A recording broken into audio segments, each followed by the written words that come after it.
La Biblia no es simplemente una colección de libros antiguos. Es una historia viva, tejida por el dedo de Dios a lo largo de generaciones.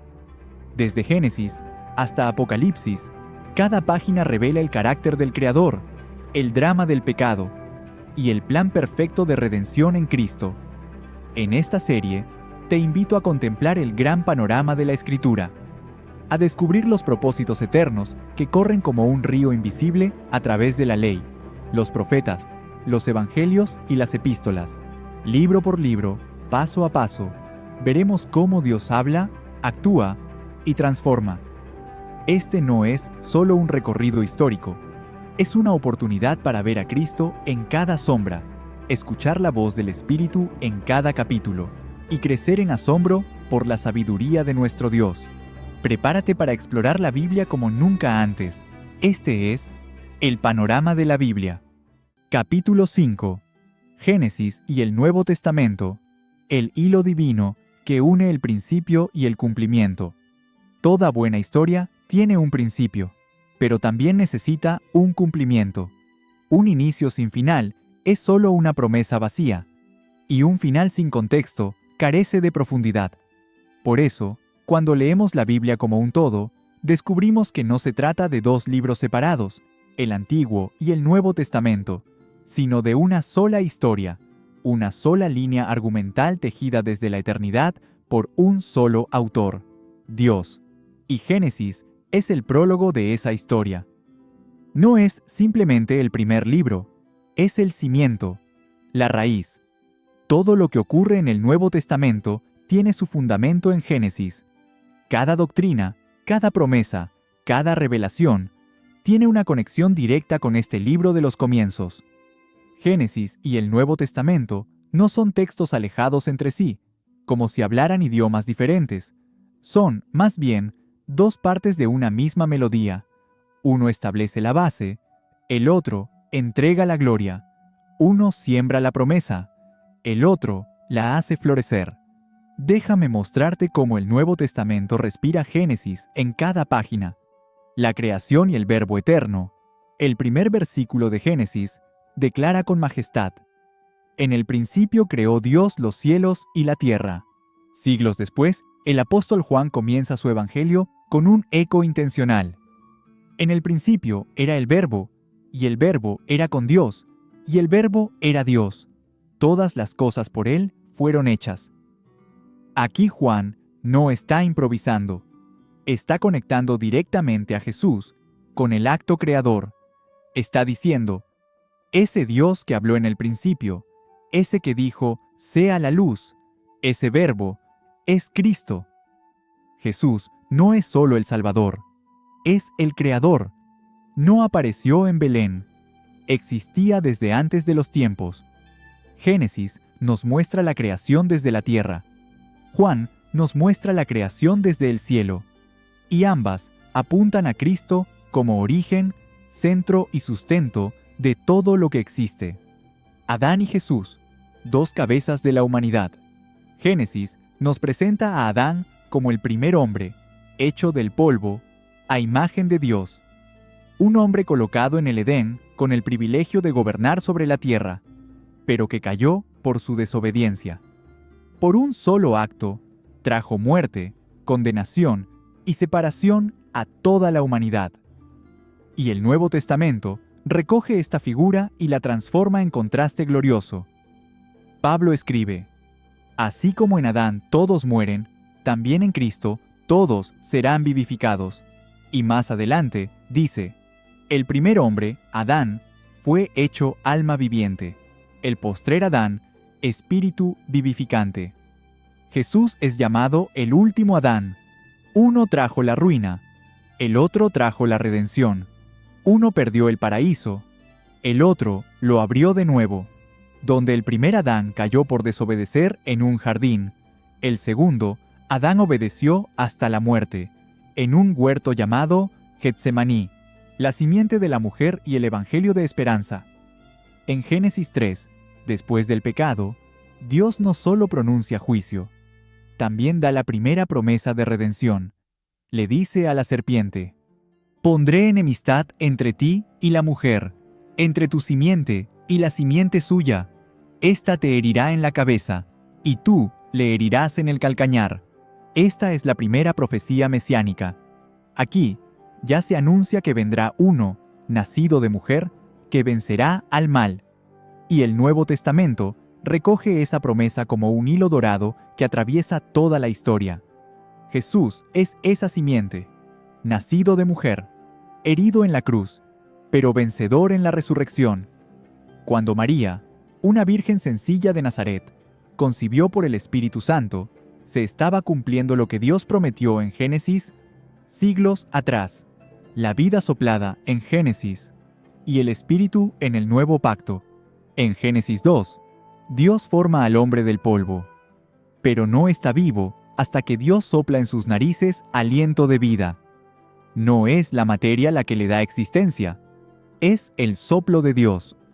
Ese soplo es más que oxígeno, es espíritu, es vida divina compartida. Y en el Nuevo Testamento, después de la resurrección, Jesús sopla sobre sus discípulos y les dice: «Recibid el Espíritu Santo». El mismo aliento que dio vida a Adán, ahora da vida nueva a los redimidos. Génesis nos habla de la creación natural. Jesús nos habla de una nueva creación espiritual. Cristo es el segundo soplo, el que levanta a los muertos, el que da vida eterna a los que están vacíos por dentro. Las genealogías que se cumplen en Jesús, a veces, al leer Génesis, uno se encuentra con largas listas de nombres. Fulano engendró a Mengano, y así por capítulos. Parecen tediosas, hasta que llegamos a Mateo 1 y Lucas 3. Ahí descubrimos que esas genealogías no eran datos sin sentido, eran líneas de esperanza, cadenas ininterrumpidas que llevaban, generación tras generación, la promesa de redención.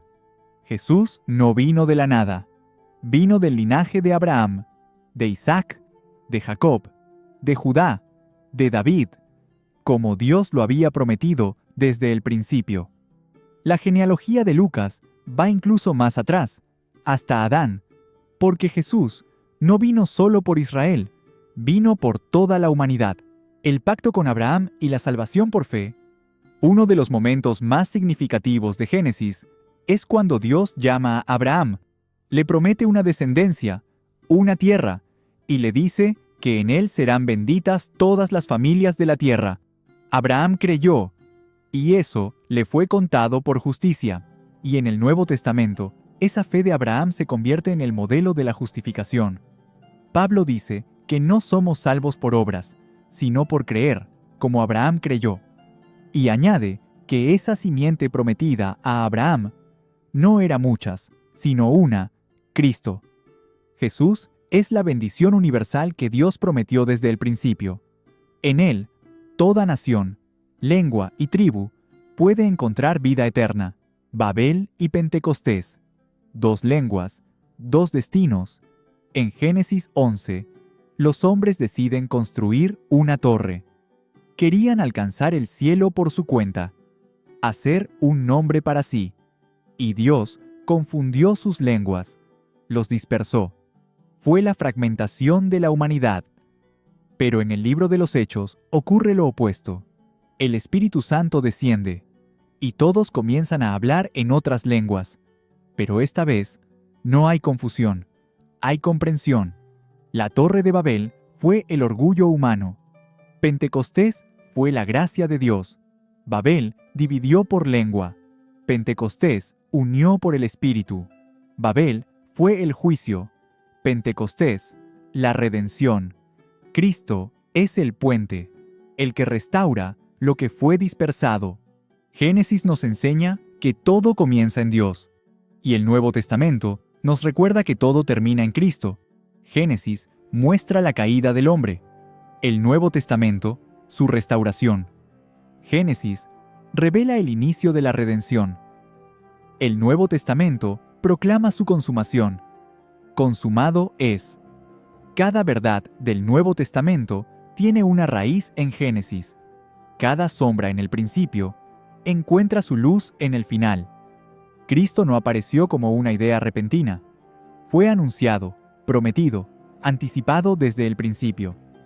Génesis lo prepara, lo señala, lo espera. Génesis y el Nuevo Testamento no son libros aislados, son como el amanecer y el mediodía. Uno es promesa, el otro cumplimiento. Uno es semilla, el otro fruto.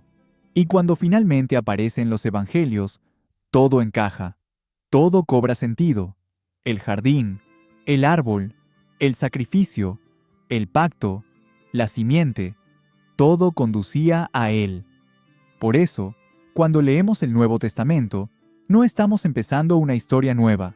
Estamos viendo cómo se cumple la historia más antigua, la que empezó con una voz que dijo, «Sea la luz», y terminó con una voz que gritó, «Consumado es». Capítulo 6. Curiosidades teológicas de Génesis. Maravillas ocultas en el libro de los comienzos. Génesis es un libro profundo, solemne, trascendente. Pero también es asombroso, misterioso y lleno de detalles que nos invitan a detenernos, a mirar más de cerca y a descubrir las joyas escondidas entre sus versículos. No son meras curiosidades, como si se tratara de trivialidades.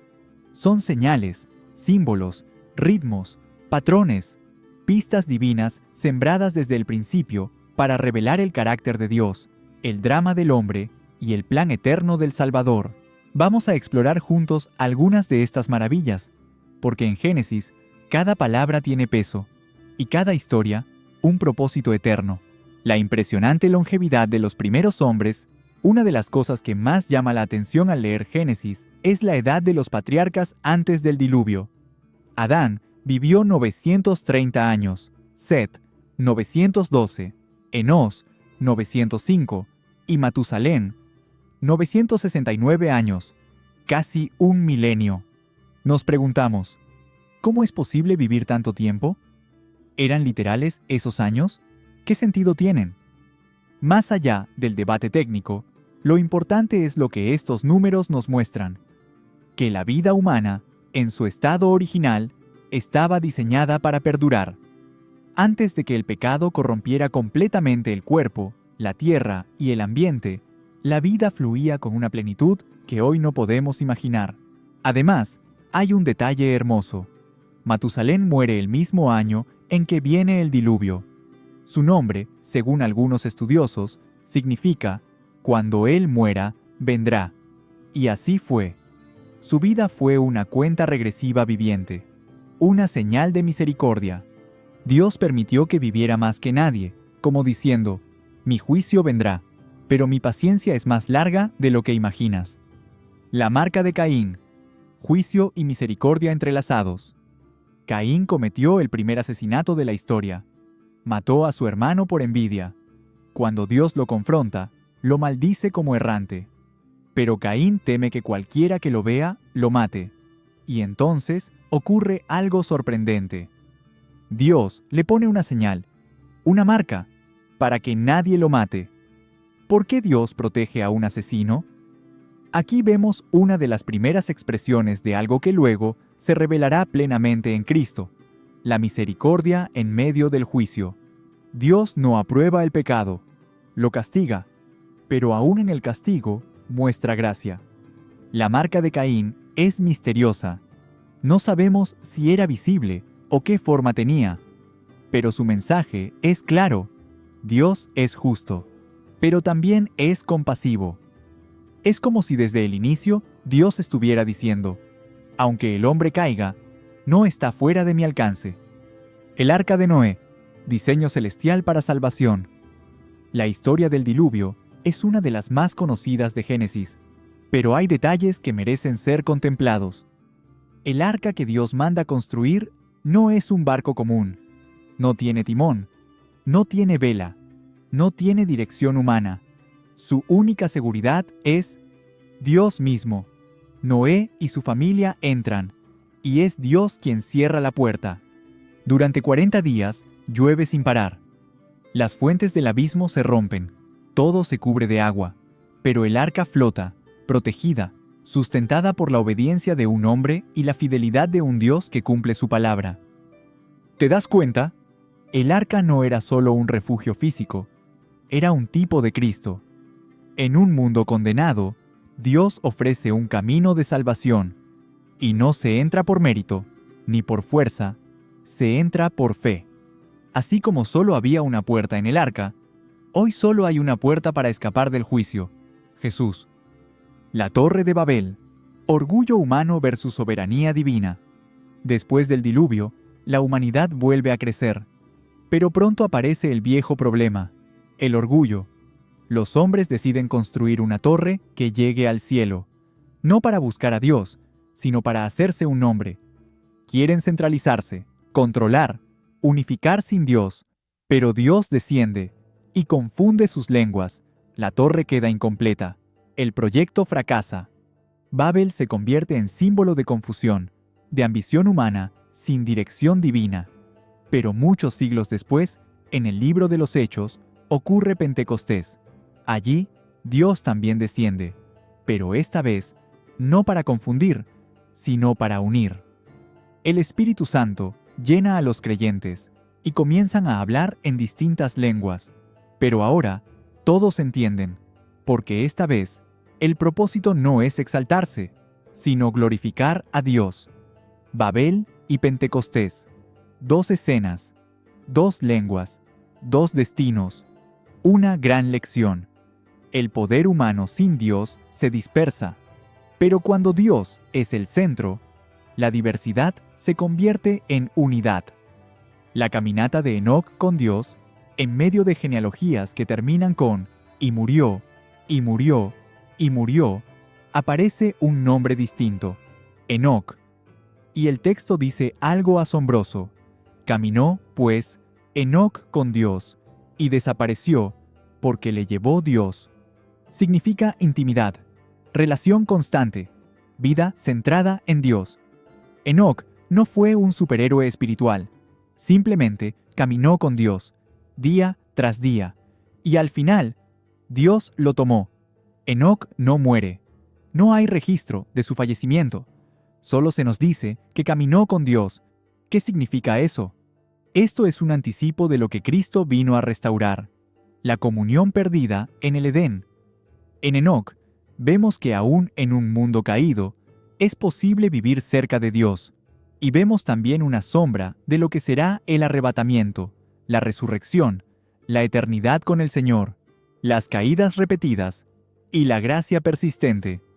A lo largo de Génesis, vemos un patrón. El hombre cae, Dios interviene. Adán peca, Dios lo cubre. Caín mata, Dios lo protege. La humanidad se pervierte, Dios salva a Noé. Babel se enaltece, Dios dispersa y llama a Abraham. Abraham miente, Dios lo restaura. Jacob engaña, Dios lo transforma. José es traicionado, Dios lo exalta. Cada error humano es respondido por una gracia divina. Génesis no es un catálogo de personas perfectas, es la historia de un Dios que actúa a pesar de nuestros fracasos. Un Dios que elige, que corrige, que perdona y que sigue adelante con su plan. Eso es lo que Cristo vino a cumplir. Eso es lo que el Evangelio ofrece. Gracia sobre gracia. Génesis está lleno de maravillas, no solo por lo que dice, sino por cómo lo dice. Cada edad, cada nombre, cada historia, cada símbolo, es parte de una sinfonía escrita desde la eternidad. Es un libro antiguo, sí, pero su mensaje sigue vivo, porque detrás de cada curiosidad hay una verdad eterna, y detrás de cada sombra está Cristo. El que sopló vida a Adán, el que cerró la puerta del arca, el que caminó con Enoc, el que proveyó el carnero en Moriah, el que transformó el mal en bien en la historia de José, el que fue prometido desde el Edén, y el que vendrá como en los días de Noé. Pero esta vez, para hacer nuevas todas las cosas, Génesis nos deja con asombro, y el Nuevo Testamento con adoración. Capítulo 7. De Génesis a Apocalipsis. El viaje de la creación a la restauración. Todo gran relato tiene un principio, y un final que le da sentido, y la Biblia no es la excepción. Comienza con un libro llamado Génesis, el principio, y termina con Apocalipsis, la consumación. Y aunque los separan miles de años, profetas, Reyes, guerras y promesas, en realidad, estos dos libros están profundamente unidos. Génesis y Apocalipsis son como las puertas de un mismo templo, la entrada y la salida, el alfa y el omega. Uno nos muestra cómo todo comenzó, el otro, cómo todo será restaurado para siempre. Vamos a recorrer este puente divino. Verás cómo todo lo que se perdió en Génesis se recupera gloriosamente en Apocalipsis. Del Edén a la Nueva Jerusalén, Génesis nos presenta el Edén, un jardín perfecto. Dios camina con el hombre. Hay paz, hay comunión, no hay muerte, no hay llanto, no hay separación. Pero en el capítulo 3, todo cambia.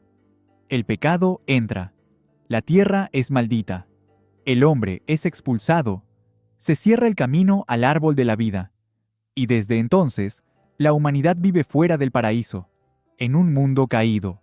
Apocalipsis nos muestra el regreso a ese lugar, pero aún más glorioso.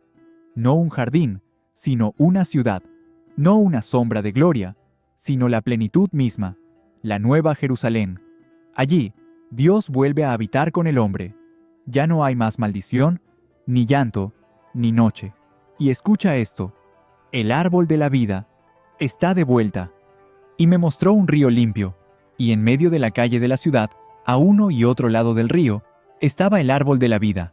Y no habrá más maldición. Lo que se perdió en Génesis 3 se recupera en Apocalipsis 22. El plan de Dios no quedó frustrado, solo estaba en proceso, y el final es mucho mejor que el comienzo. De la oscuridad a la luz eterna, Génesis empieza con oscuridad, y la tierra estaba desordenada y vacía, y las tinieblas estaban sobre la faz del abismo, hasta que Dios dijo, «Sea la luz». En Apocalipsis ya no hay noche, no se necesita sol ni luna, porque el Cordero es la luz. La ciudad no tiene necesidad de sol ni de luna, porque la gloria de Dios la ilumina, y el Cordero es su lumbrera. La luz creada en el principio se convierte en una luz eterna que no se apaga. Cristo, la luz del mundo, brillará por siempre sobre su pueblo.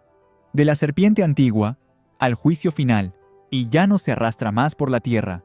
Es lanzada al lago de fuego para siempre. No queda ni rastro. No volverá a tentar. No volverá a mentir. No volverá a destruir. El enemigo del principio es vencido al final. En Génesis, cuando Adán y Eva pecan, Dios los viste con túnicas de pieles. Es el primer sacrificio.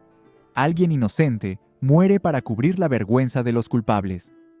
En Apocalipsis, ese Cordero ya no está escondido en sombras. Aparece glorioso, de pie, como inmolado, recibiendo adoración.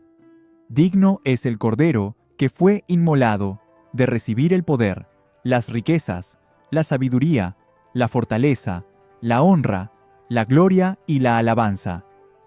El Cordero que se perfilaba en Génesis, reina en Apocalipsis. Ya no está en el altar, está en el trono. En Génesis, Dios le dio al hombre autoridad sobre la creación. Le dijo, fructificad, multiplicaos, sojuzgad la tierra. Pero el pecado quebró ese dominio. Ahora, la tierra produce espinos. El trabajo es con sudor. La muerte domina. En Apocalipsis, el pueblo redimido vuelve a reinar, y reinarán por los siglos de los siglos. No como tiranos, sino como hijos. No con esfuerzo, sino con plenitud. La imagen de Dios es restaurada. La vocación original del hombre es recuperada. Reinaremos con Cristo. En Génesis 5 se repite una frase una y otra vez. Y murió, y murió, y murió, como un lamento que resuena desde que Adán pecó. La muerte entró como una invasora, se instaló como dueña, se convirtió en la sombra más oscura sobre la humanidad. Pero en Apocalipsis se nos dice, la muerte y el Hades fueron lanzados al lago de fuego.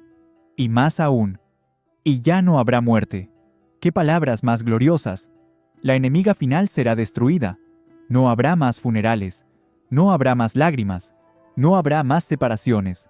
El lamento de Génesis se convierte en alabanza en Apocalipsis. El Alfa y la Omega, el Dios que no cambia. Apocalipsis termina con Dios hablando de nuevo. Yo soy el Alfa y la Omega, el principio y el fin. El mismo Dios que inició la historia, la concluye. El mismo que creó el universo, lo renueva. El que hizo al hombre, lo redime. El que plantó el Edén, prepara la nueva Jerusalén. No hay caos que Dios no pueda restaurar. No hay historia que Él no pueda redimir. Génesis y Apocalipsis no son extremos opuestos. Son parte de una misma historia de amor, caída y redención. En Génesis, el hombre se esconde de Dios. En Apocalipsis, Dios habita con los hombres. En Génesis, la tierra es maldita. En Apocalipsis, no hay más maldición. En Génesis, el árbol de la vida es inaccesible. En Apocalipsis, da fruto cada mes. En Génesis, se enciende una espada para guardar el Edén. En Apocalipsis, se abren las puertas eternas del cielo. La historia bíblica no es cíclica, es lineal, pero con propósito eterno. Comienza en gloria, se rompe por el pecado, y termina en gloria aún mayor gracias a la gracia. Cristo es el centro. Él es la promesa del Edén y la luz de la nueva Jerusalén. Es el Cordero inmolado y el Rey de Reyes. Por eso, Génesis no es solo el origen, es la semilla, y Apocalipsis, la cosecha gloriosa.